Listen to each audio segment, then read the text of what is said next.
Well, thank you very much. It's an honor to have President Zelensky of Ukraine, and we've been working very hard, very close. So we've actually known each other for a long time. We've been dealing with each other for a long time and very well.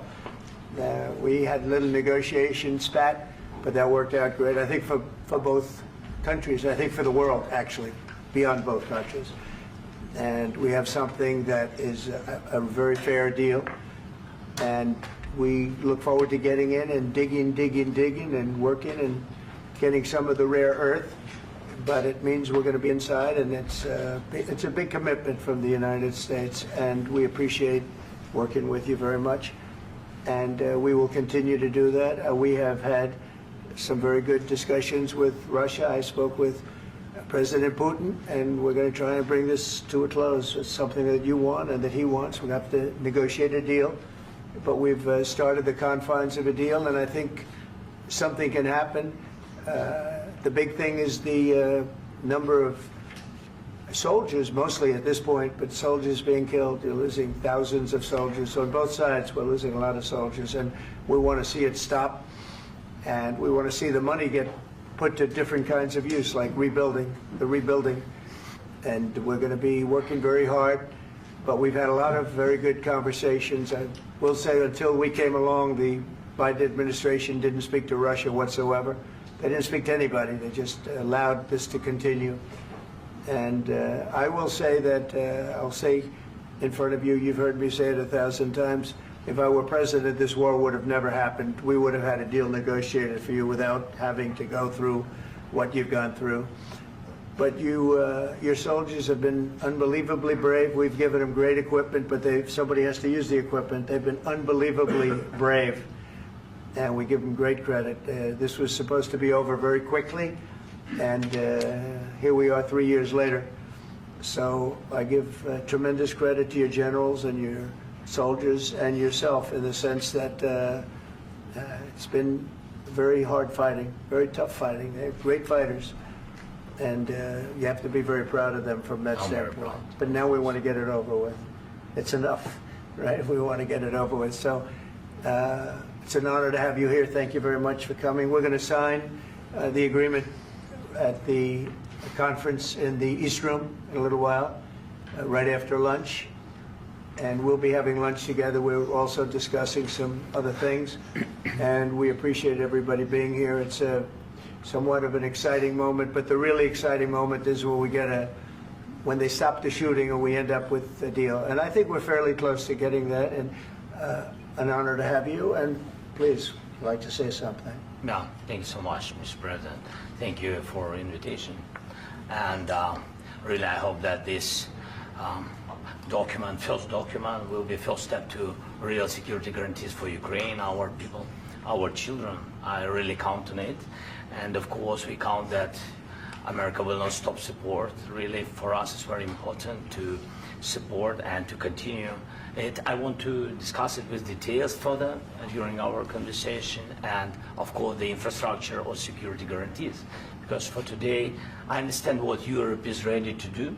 And of course, I want to discuss with you what the United States will be ready to do. And I really count on your strong position to stop Putin.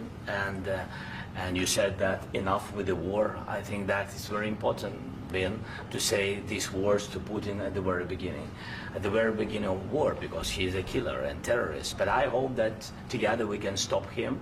But for us, it's very important to, to save our country, our values, our freedom and democracy, and of course, no compromises with the killer about our territories. But it will be later.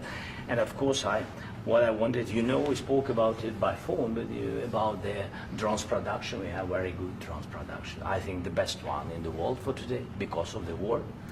Yes, and of course, we need very much the air defense. You have the best air defense in the world, and really you helped us under attacks of Russians. And I want to speak how we can exchange the licenses. We're open to share the licenses of all our drones with you, of course, with the United States. And we need licenses for quick production of air defense. Even after the war, we need our nation to be calm, that we are secure. So that's why we need this air shield. And of course, about this I want to speak about the contingents. I think that France and UK already spoke to you, and we know that Europe is ready, but without the United States, they will not be ready to be as strong as we need. And the last point, last not least, about exchange, about our people and children. And you know that these crazy Russians, that they stolen 20,000 of children, Ukrainian children. They changed their names, they changed their, their families, relatives, and now they're in Russia. We want to bring them back, and really, it's a big, big dream, task, and goal for me, and our warriors. By the way, Mr. President, we exchanged, released more than 4,000 warriors from Russian prison, but there are thousands more in the prison. I wanted to share with you some images. How it's. I've just can I now? Yeah, please. Some minute, 1 minute, 1 minute. I just you to understand in what circumstances, in what situation they are, and what the attitude of Russia to our prisons. That guys, just you before and after. And you see before and after, just you to understand. Now thousands of such guys, ladies and men, there, and that, so they don't eat, they beat them, and they, they do a lot of, bad things. So out of, even during the war, there are rules. Everybody knows there are rules during the war. So these guys, they don't have any rules. You see that, 50, 60 kilograms left, and a lot of such things. And I didn't want to show you what the changes with images of children, because I will just share with you. And, I mean, it's looking tragic. Yeah, that's tough stuff. Yeah, I wanted very much to give you, and you see. Yeah. This is pastor, by the way. They stolen pastors because it's not Russian church. They stolen pastors and moved pastors to the prison. At the end of last year, we brought 3 pastors, and we could exchange them. And this is pastor, you see. Yeah, that's tough. Yeah. So I mean, this I wanted to show you, and this. So thank you very much. We want to get that ended, right? Yeah. Of course, we And will. I think we will. And We have to, of course. do you have any questions, please? Thank you, Mr. President. With the, how much money is the U.S. going to put into the fund that is being created today, and how does this provide long-term security for Ukraine?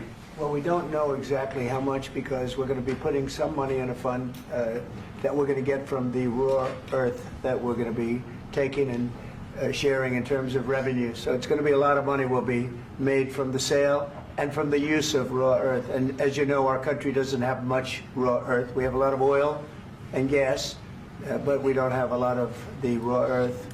And what we do have is protected by the environmentalists, but that can be unprotected, but still it's not very much. They have among the best in the world in terms of raw earth. So we're going to be using that, using it for all of the things we do, including AI and including weapons and the military, and it's really going to very much satisfy our needs. So it's something that just worked out really well. We have a lot of oil, and we have a lot of gas, we have a lot, but we don't have raw earth. So this has just about every component of the raw earth that we need for computers, for all of the things we do. This puts us in great shape. And on long-term security for Ukraine, how does this provide? I think they're going to have great luck. I think once we make the agreement, that's going to be 95% of it. They're not going to go back to fighting. I've spoken with President Putin, and I feel very strong. I've known him for a long time, and I feel very strongly that they're very serious about it, and we'll make a deal. And when the deal is made, I don't think, we talk about security. Everyone's talking about the other day, all they talked about was security. I said, let me make the deal first. I have to make the deal first. I don't worry about security right now. We have to have a deal, because right now, last week, 2,000 soldiers died on both sides. 2,000. And they're losing 1,000, 2,000, 3,000 a week. So as we sit here and we talk, people are getting shot and dying on the battlefield. And, you know, they're not American soldiers, but they're Russian soldiers and they're Ukrainian soldiers, and we want to be able to stop it. And we want to be able also to spend money on other things. We don't want to, this is a tremendous amount of money. And what the Biden administration did was terrible. They were giving money, but they had no security on the money. Europe, as you know, gave much less money, but they had security. It was in the form of a loan. They get their money back, and we didn't. And now, at least we're protected because the American taxpayer has to be protected too. But this is an incredible agreement for Ukraine because we have a big investment in their country now, and what they have, very few people have. And we're able to really go forward with very, very high-tech things and many other things, including weaponry that we're going to use in many locations, but that we need for our country. Mr. President, This allows us to do that. will you continue I'm sorry. sending military aid? Yes, go ahead, please. If I can just, yes. In the document, there is one of the very important points. If we speak about business and investment, we never had LNG terminals in Ukraine. This document will open. I mean, the next documents, but anyway, here we see in the framework, we see really goodwill for this. LNG terminals for us is very important, and I think for security of European continent. We have the biggest storage, gas storage. We have the biggest in Europe. Yes, yes, and we can use it. Use it for LNG. Use it for LNG, and we will do it. And really, we can help Europe because Europe really helped. President Trump said that they made less support, but they are our friends and they are our very supportive partners. They really gave a lot, Mr. President. They did. They gave a lot, but they gave much less. No. Much less. No. No. No. Okay. Okay.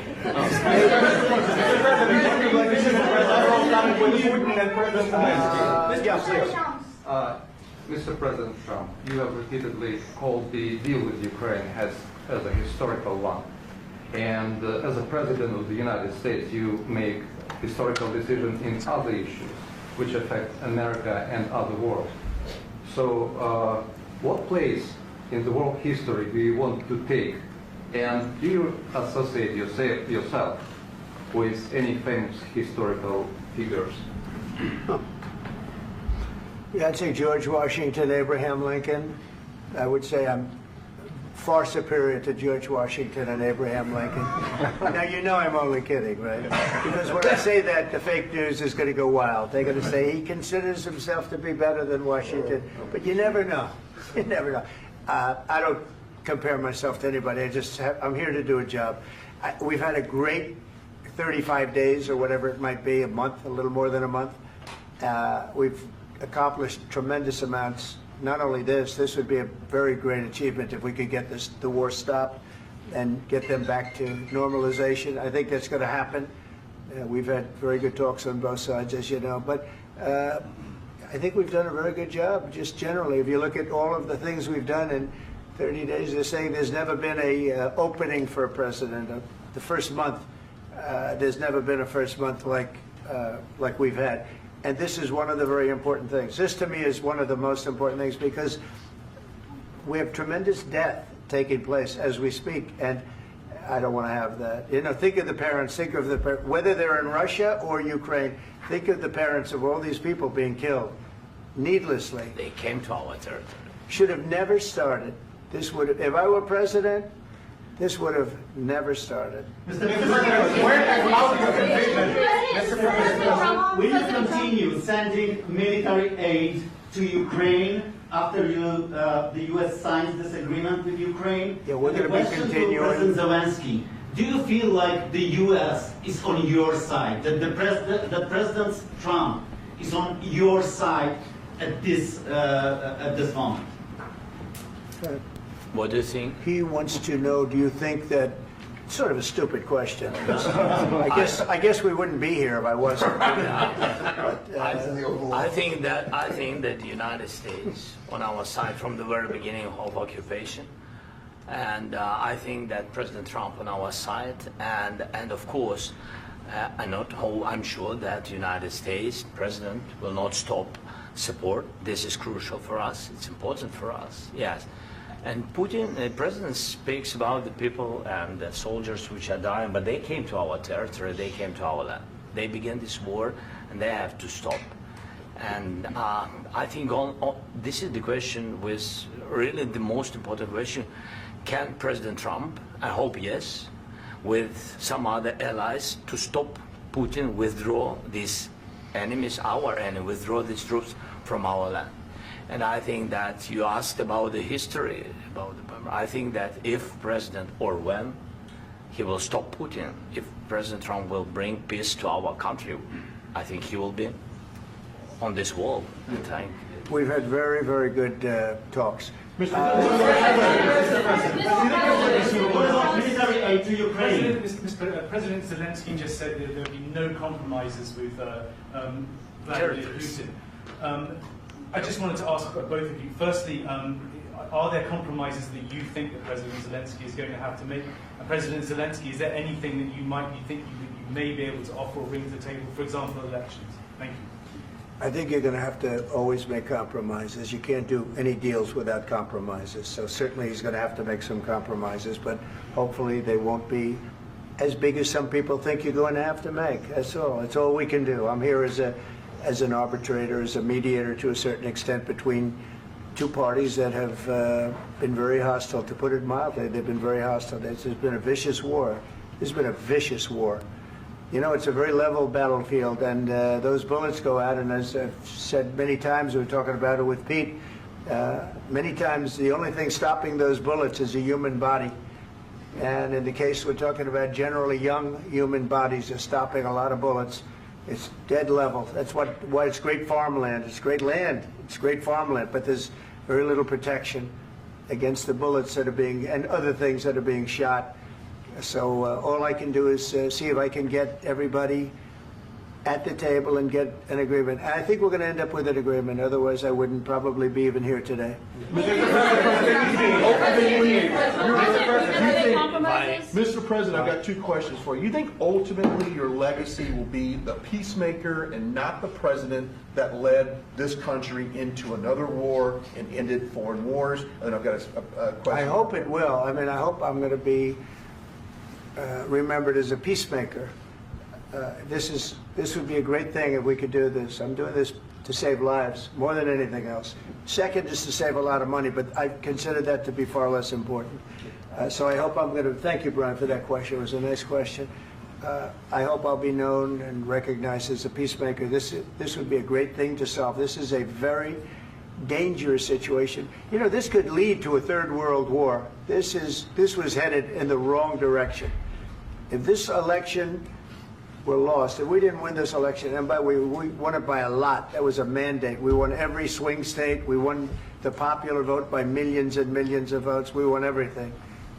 The districts, you look at the areas of red, take a look at a map. This was a big mandate, and this was one of the things. I said, we're going to get this thing settled. If we didn't win, I think this could have very well ended up in a third world war, and that would not have been a good situation. What was your second question? And my second question for President Zelensky: why don't you wear a suit? You're at the highest. Why don't you wear a suit? You're at the highest level in this country's office, and you refuse to wear a suit. Just want to see if do you own a suit? Yeah, problems. A lot of Americans have problems with you not respecting the dignity of this office. I will wear a costume after this war will finish. Okay. Yes, maybe one. Maybe something like this. Something like yours. Yes. That'd be great. Maybe something better. I don't know. We will see. Maybe something cheaper than. Yeah. Thank you. Thank you. Thank you, President Trump. You said yesterday that you have... Are you going to send more arms to Ukraine in case there's no peace? Yeah, we're going to have arms to Ukraine, yeah, sure. Hopefully I won't have to send very much, because hopefully we're going to have it finished. We're looking forward to finishing this quickly. We're not looking forward to sending a lot of arms. We're looking forward to getting the war finished so we can do other things. But we very much appreciate the agreement, because we needed what they had, and we're treating, you know, our country is now treated fairly. Biden didn't do that. He didn't know what the hell he was doing. This should have never happened. This should have never started. But, you know, sure, the answer is yes, but hopefully we won't have to send much because I'm looking forward to getting it done quickly, very quickly. Does that mean you'll provide security guarantees, Mr. President? I don't want to talk about security yet because I want to get the deal done. You know, you fall into the same trap like everybody else. A million times you say it over and over. I want to get the deal done. Security is so easy. That's about 2% of the problem. I'm not worried about security. I'm worried about getting the deal done. The security is the easy part. Security is very nice. Everybody stops shooting. And now will Europe put people there? I know France is going to. I know the UK is going to. I know other countries are going to, and they happen to be right next door. We haven't committed, but we could conceivably. You know, we have security in a different form. We'll have workers there digging, taking the raw earth so that we can create a lot of great product in this country.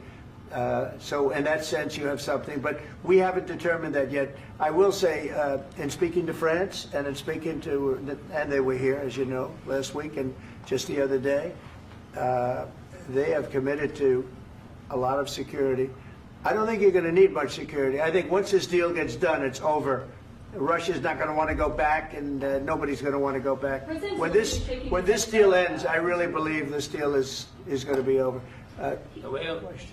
Yeah, please go ahead. Go ahead. Thank you. Mr. President, thank you. You had Mr. Macron and Keir Starmer at the White House this past week, both of whom praised your courage and conviction to lead the pathway towards peace. Yes. Part of that involved, though, re-engaging Russia in diplomatic relations, something that previous leaders lacked the conviction to do so. What gave you the moral courage and conviction to step forward and lead that? Well, I love this guy. Who are you with? One American News, sir. Well, that's why I like him. One American News does a great job. I like the question. I think it's a very good question.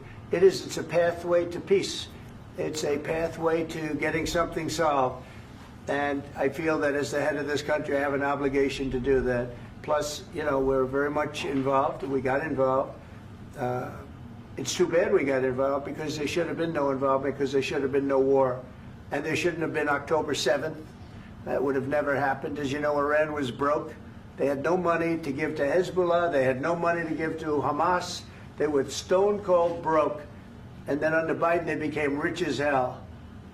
They went from no money to $300 billion in a period of 4 years. And they gave a lot of that money away, and you see what happened. And that's a real mess also that we hope to be able to solve. But no, I appreciate your question very much. It's just, I feel I have an obligation to try and do something to stop the death. If I can answer. Yes, if I can answer, sorry. Please. And I do like your clothing, though. Yeah, really? Even though I think he's a great guy, by the way. But I don't know if you two like each other. But you know what? I think he's dressed. I like this guy. I think he's dressed beautiful. So I have more serious things than answer on such Yeah, questions. sure, I will answer on more serious That's a good questions statement. if I can. Yes. Yeah. So please, about security guarantees and about just ceasefire. We can't just speak about ceasefire and speak and speak. It will not work. Just ceasefire will not never work because I'm like a president. I have this experience, and not only me. Ukraine before my presidency, from the 2014, Putin broken 25 times. 25 times he broken his own signature. 25 times he broken ceasefire. But he never broke to me. He never broke to me. No, you were the president. He You were never the broke- president he during. never broke to me. In 2016, you've been the president, Mr. President. You've been the president, but he had, of course, not with you, but he had during those periods. He had conversations with our side, and we had Normandy format. You know, the France, Germany, Ukraine, and Russia, and he broken 25 times. That's why we will never accept just ceasefire. It will not work without security guarantees. Security guarantees, maybe President is right about this document and other, but this document is not enough. Strong army is enough because his soldiers afraid, Putin's soldiers afraid of our soldiers when we're strong enough. If we are not strong enough, if we are empty, if our storage is empty, we can't defend our land. Today, you know, he knows that we have all the world knows that we have meeting. Yes, why he's using ballistic? Putin today using ballistic on our hospitals, schools, and etc. Ballistic. So he knows that we are here and that President Trump is really have goodwill to stop this war. And you hear now the president. So why he's using? So he doesn't want to stop. He doesn't want. But I hope that we will do it. Really, we'll do it. Security. When we speak about security guarantees, when the Europeans are ready for contingents, they need USA backstop. If there will not be United States, we will not never have any contingents, strong contingents from the Europeans, because they don't want to divide alliance, connection between the United States and the main and strongest ally and Europeans. And this is crucial, this is important. That's what we want to speak about very much. This is very important. And air defense. So air defense, really, we have big deficit with all these systems, and we need to provide this. We need it very much. Otherwise, Putin will never stop, and will go further and further. He doesn't want. He hates us. You know, it's not about me. He hates Ukrainians. He thinks that we are not a nation. He thinks, and he shared these thoughts. I think maybe with your team also. I don't know, but with all the Europeans, in media, officially and not, he always said that there is no such country, such nation, such language, and such life like Ukrainian.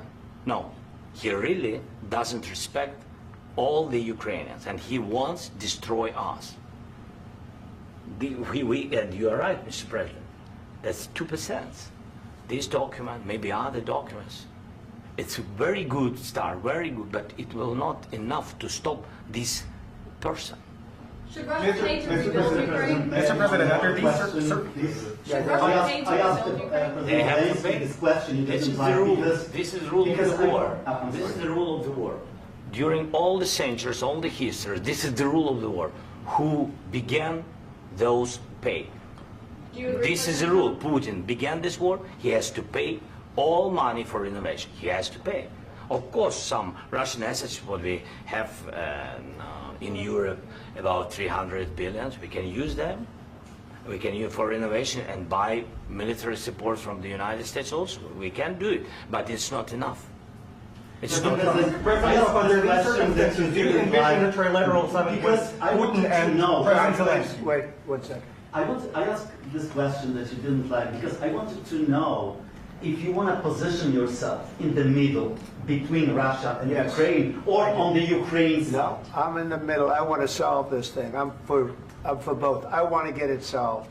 And it's wonderful to speak badly about somebody else, but I want to get it solved. If we can solve it, great. If we can't solve it, they're going to have to fight it out, and who knows what's going to happen. But I want to see it get solved. May I follow up? One more question about U.S. troops in Europe. After Russian invasion of Ukraine, your predecessor sent additional troops to Eastern Europe, including Poland, my country. Yeah.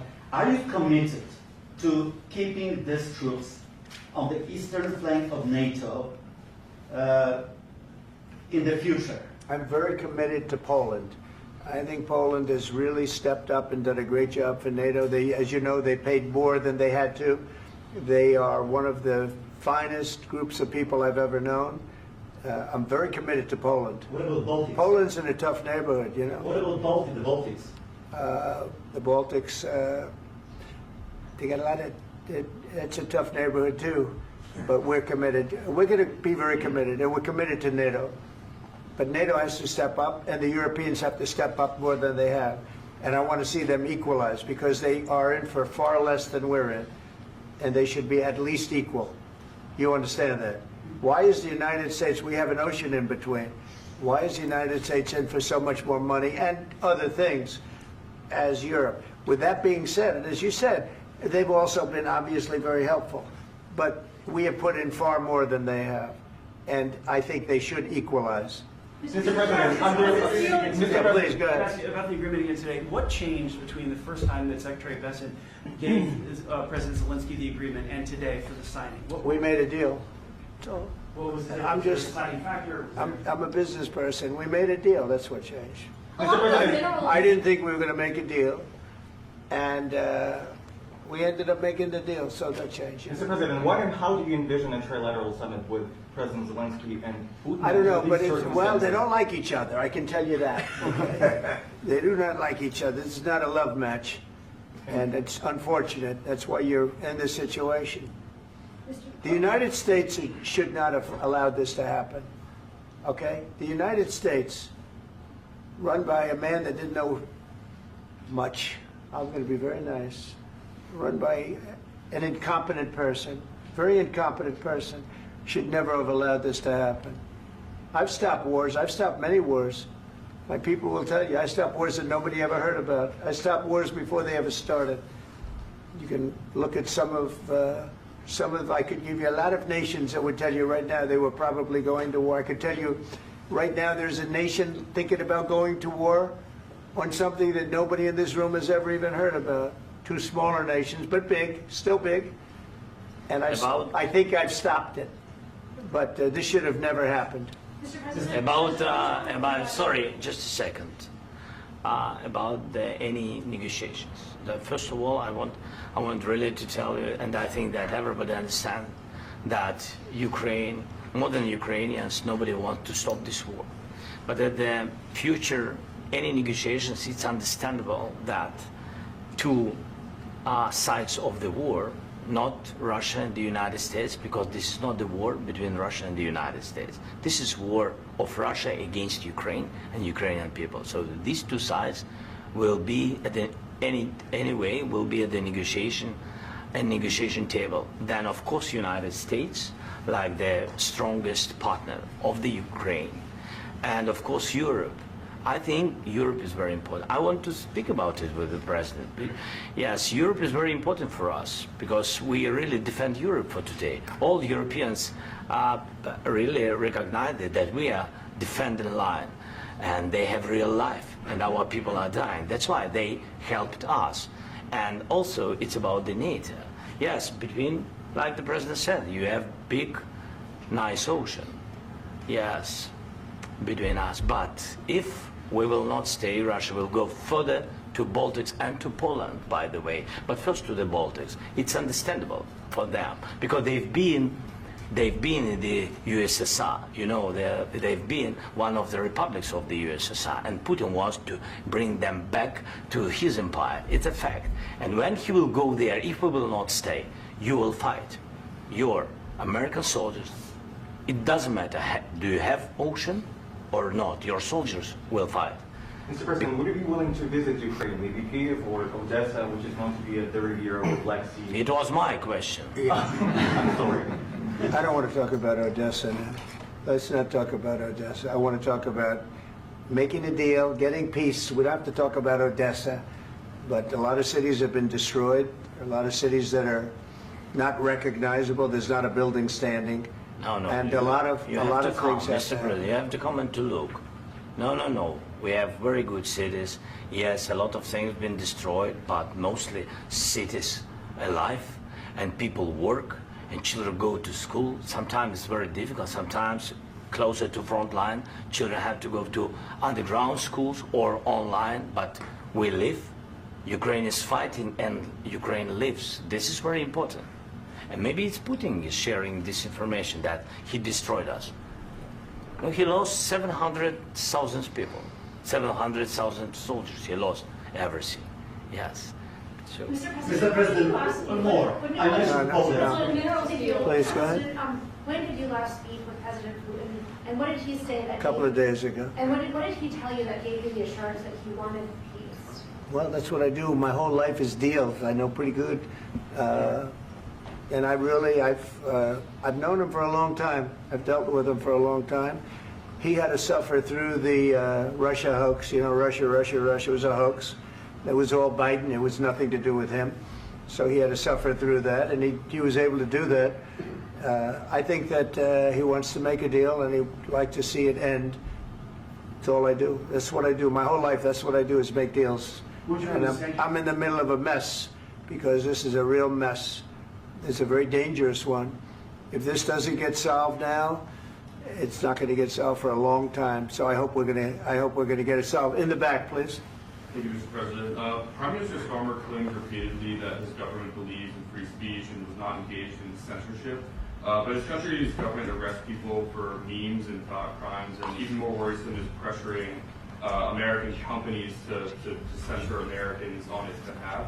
How can he be a reliable, trustworthy partner when he says things that are demonstrably false on such an important topic? Well, we actually spoke to him about that yesterday, and we thought they took it very, very much too far. JD was very strong on it. So was I.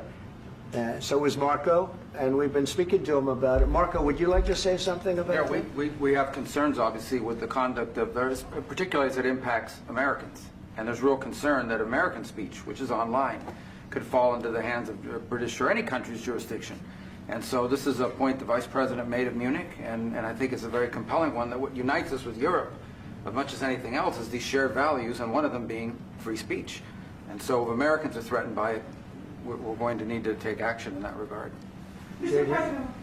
It's actually a very important question. We spoke about this in detail with the Prime Minister, the Foreign Secretary, and others at lunch yesterday, and I know that Secretary of Commerce Lutnick followed up in private meetings last night. This is really important. We believe Americans have the right to speak their mind, even if we in this room disagree with them. They have the right to speak their mind in the public square, which is often online these days. And we're going to defend that right as it pertains to American companies and American citizens vigorously if we have to. I do think that under the President's leadership, we're going to find common ground with our friends in the UK on this question, but it remains to be seen. The principle that will guide us is we believe in free speech in this country, and we'll fight for it for American citizens. Mr. President, on the deal, is there any other oil and gas component to the deal? Is it all critical? A little bit. We'll see. On LNG? But we're not really looking for that so much. We got a lot. We have more than anybody in the world, by far. So no, we're not talking about it too much, but a little bit. I think it affects also, but for the most part, no.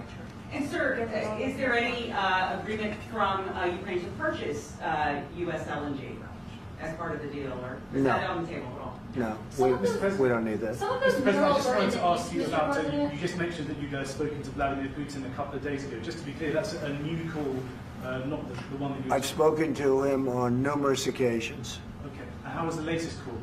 What did you discuss? How did it go? Are you serious with that question? I am. I'd love to know. It went well. I think we're going to have a deal. On the minerals deal, Mr. President, some of those minerals are in the east of Ukraine, not far from the front lines and in areas that Russia has occupied.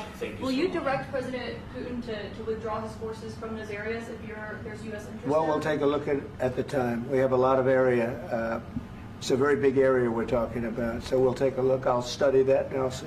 And who would protect those minerals if they are U.S. interests? Would that be Ukrainian forces? They'll be protected. European The agreement forces? will protect them. US the agreement, yeah, we're signing an agreement. You know? Right, but what if Russia tries to invade or there's Russian aggression in those spots? I just told you I don't think that's going to happen. And if that were going to happen, I wouldn't make a deal. If I thought that was going to happen, I wouldn't make a deal. Some people may wonder why. You know, they ought to focus on CNN on survival, not asking me these ridiculous questions. Focus on surviving, because CNN's got such low ratings. I don't think they're going to survive. Let's go. Please, go. I already mentioned Poland. Poland was under Russian control for decades after the Second World War. When I was a kid, I looked at the United States not only as a most powerful country, richest country in the world, the country that has great music, great movies, great muscle cars, but also as a force for good. And now I'm talking with my friends in Poland, and they are worried that you align yourself too much with Putin. What's your message for them? Well, if I didn't align myself with both of them, you'd never have a deal. You want me to say really terrible things about Putin and then say, "Hi, Vladimir, how are we doing on the deal?" That doesn't work that way. I'm not aligned with Putin. I'm not aligned with anybody. I'm aligned with the United States of America. And for the good of the world, I'm aligned with the world. And I want to get this thing over with. You see the hatred he's got for Putin. It's very tough for me to make a deal with that kind of hate. He's got tremendous hatred. And I understand that, but I can tell you the other side isn't exactly in love with, you know, him either. So it's not a question of alignment. I'm aligned with the world. I want to get the thing set. I'm aligned with Europe. I want to see if we can get this thing done. You want me to be tough? I could be tougher than any human being you've ever seen. I'd be so tough. But you're never going to get a deal that way, so that's the way it goes. All right, one more question. Hey, I want to respond to this. So look, for 4 years in the United States of America, we had a president who stood up at press conferences and talked tough about Vladimir Putin, and then Putin invaded Ukraine and destroyed a significant chunk of the country. The path to peace and the path to prosperity is maybe engaging in diplomacy. We tried the pathway of Joe Biden of thumping our chest and pretending that the President of the United States' words mattered more than the President of the United States' actions. What makes America a good country is America engaging in diplomacy. That's what President Trump is doing. Can I ask you? Sure. Yeah? Yeah. Okay. So he occupied our parts, big parts of Ukraine, part of East and Crimea. So he occupied it on 2014. So during a lot of years, so I'm not speaking about just Biden, but those time was Obama, then President Obama, then President Trump, then President Biden, now President Trump, and God bless, now President Trump will stop him. But during 2014, nobody stopped him. He just occupied and took. He killed people. You know what the contact line? 2015. 2014 2014. and 2014. 2014. Yeah. So I was not here. Yeah, but that's exactly right. Yes, but during 2014 till 2022, yeah, the situation the same. The people have been dying on the contact line. Nobody stopped him. You know that we had conversations with him, a lot of conversations, my bilateral conversation, and we signed with him. Me, like a new president. In 2019, I signed with him the deal. I signed with him, Macron and Merkel, we signed ceasefire. Ceasefire. All of them told me that he will never go. We signed with him with gas contract. Gas contract. Yes, but after that, he broken this ceasefire. He killed our people and he didn't exchange prisoners. We signed the exchange of prisoners, but he didn't do it. What kind of diplomacy, JD, you are speaking about? What do you mean? I'm talking about the kind of diplomacy that's going to end the destruction of your country. Yes, but if you Mr. President, with respect, I think it's disrespectful for you to come into the Oval Office and try to litigate this in front of the American media. Right now, you guys are going around and forcing conscripts to the front lines because you have manpower problems. You should be thanking the President for trying to bring it into this conflict. Have you ever been to Ukraine that you say what problems we have?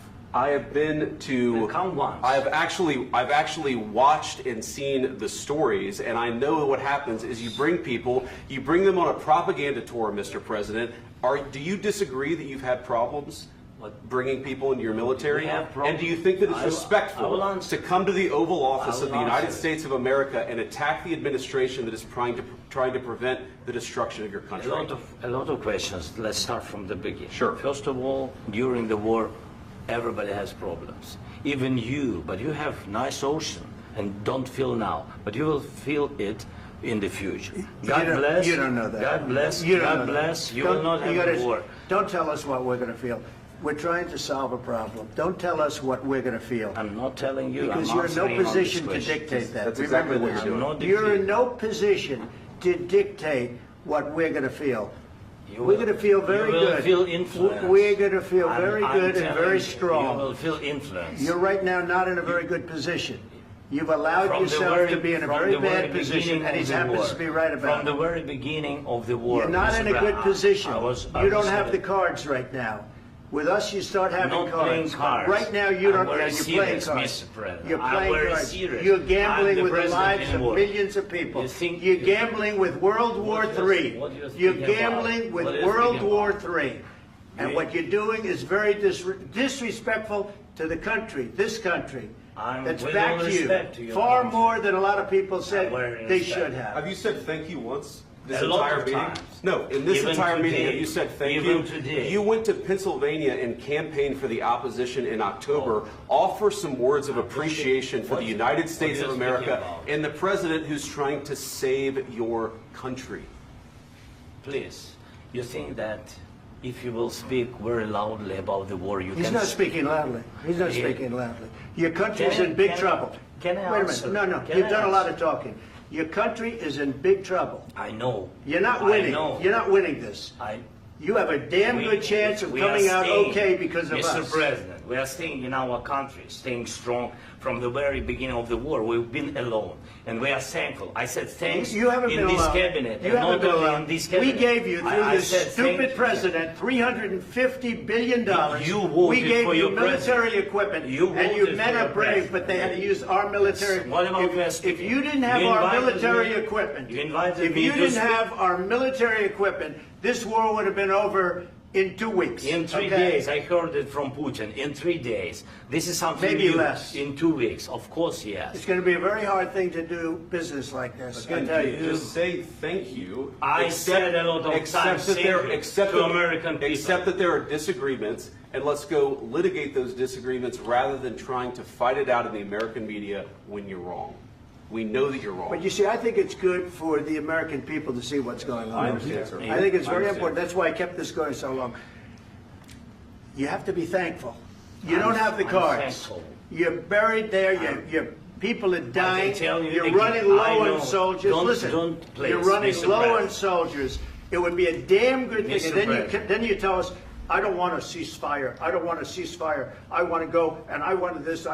Look, if you could get a ceasefire right now, I tell you, you take it so the bullets stop flying and your men stop getting killed. Of course, we want to stop the war. But you're I saying said- you don't want a ceasefire. But I said to you, I want a with ceasefire. guarantees. Because you'll get a ceasefire faster than an agreement. Ask our people about ceasefire, what they think. That wasn't doesn't with matter me. for you what- That what wasn't is- with me. It That was wasn't with with you. a guy named Biden who was not a smart person. This That is was your- with, this that was is with your Obama. president. It was your president. Excuse me. That was with Obama, who gave you sheets, and I gave you javelins. Yes. I gave you the javelins to take out all those tanks. Obama gave you sheets. In fact, the statement is Obama gave sheets and Trump gave javelins. You got to be more thankful, because let me tell you, you don't have the cards. With us, you have the cards. But without us, you don't have any cards. One more question to Mr. Vice President. I'm sorry. It's going to be a tough deal to make, Um, because the attitudes have to change. What if Russia breaks ceasefire? What if Russia breaks peace talks? What do you do then? I understand that it's a heated conversation right now. What are you but saying? what She's if asking, what if Russia Putin breaks the ceasefire? What if anything? What if a bomb drops on your head right now? But they have Okay? broken What if they ceasefire broke it? many I don't know. They broke it with Biden because Biden, they didn't respect him. They didn't respect Obama. They respect me. Let me tell you, Putin went through a hell of a lot with me. He went through a phony witch hunt where they used him and Russia. Russia. You ever hear of that deal? That was a phony Hunter Biden, Joe Biden scam. Hillary Clinton, Shifty Adam Schiff. It was a Democrat scam. And he had to go through that. And he did go through it. We didn't end up in a war. And he went through it. He was accused of all that stuff. He had nothing to do with it. It came out of Hunter Biden's bathroom. It came out of Hunter Biden's bedroom. It was disgusting. And then they said, oh, the laptop from hell was made by Russia. The 51 agents. The whole thing was a scam. And he had to put up with that. He was being accused of all that stuff. All I can say is this. He might have broken deals with Obama and Bush, and he might have broken them with Biden. He did, maybe. Maybe he didn't. I don't know what happened. But he didn't break them with me. He wants to make a deal. I don't know if you can make a deal. The problem is, I've empowered you to be a tough guy. And I don't think you'd be a tough guy without the United States. And your people are very brave. But you're either going to make a deal or we're out. And if we're out, you'll fight it out. I don't think it's going to be pretty, but you'll fight it out. But you don't have the cards. But once we sign that deal, you're in a much better position. But you're not acting at all thankful. And that's not a nice thing. I'll be honest, that's not a nice thing. All right, I think we've seen enough. What do you think? Huh? This is going to be great television, I will say that. All right. We'll see what we can do about putting it together. Thank you, sir. I need the back of the We'll see. I don't know. All right, guys, come on. Wait, hey, let's go. Guys, come on.